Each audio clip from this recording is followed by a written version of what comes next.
subanwa mwekete no kese apotu ngala utayu nakaluko orthodox kai ngare noko luidini nepepeka lueno no adoka nanu egela kakwap kere Eshomi aiwadi kaete ke President Museveni atupitoni ke Jessica alupo epel ngesi abala ebe apedo Ekanisa ngarakina Apugan aduki somere ka dekisham kano ngarakina itungaluko kwap epudado Museveni Ekanisa lomun Aigang Apugan Aitiji chanitleri da kititungam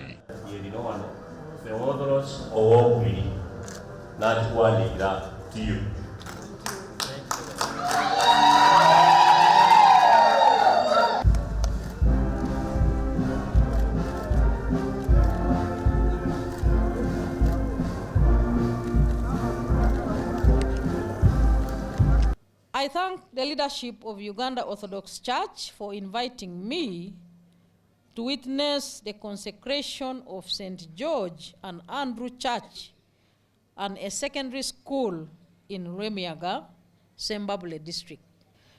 Spiritual nourishment is important, but it is not the only aspect of the Christian ministry. Therefore, I call upon all religious leaders to join hands with government in the wealth creation campaign to eliminate poverty.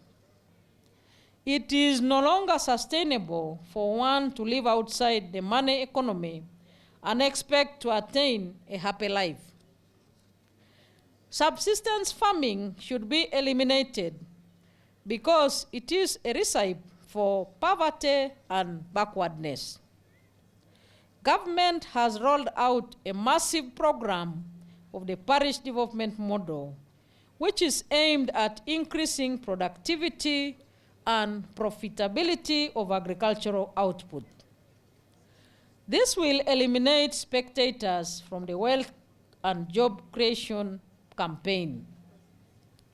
Once we resolve the problem of poverty in the homes, believers will be empowered to meaningfully contribute money to the church construction projects. His Excellency the President contributed 60 million towards the arrangements of this ceremony. Alupongesi abu kolem ke kanisa lo isirigin imilio na kaisare kanuari kakina duko ka aiboy kina iboro luka science o somero lo senior lo senti luke. Dilax Emi Alamu, Kanuka TV East.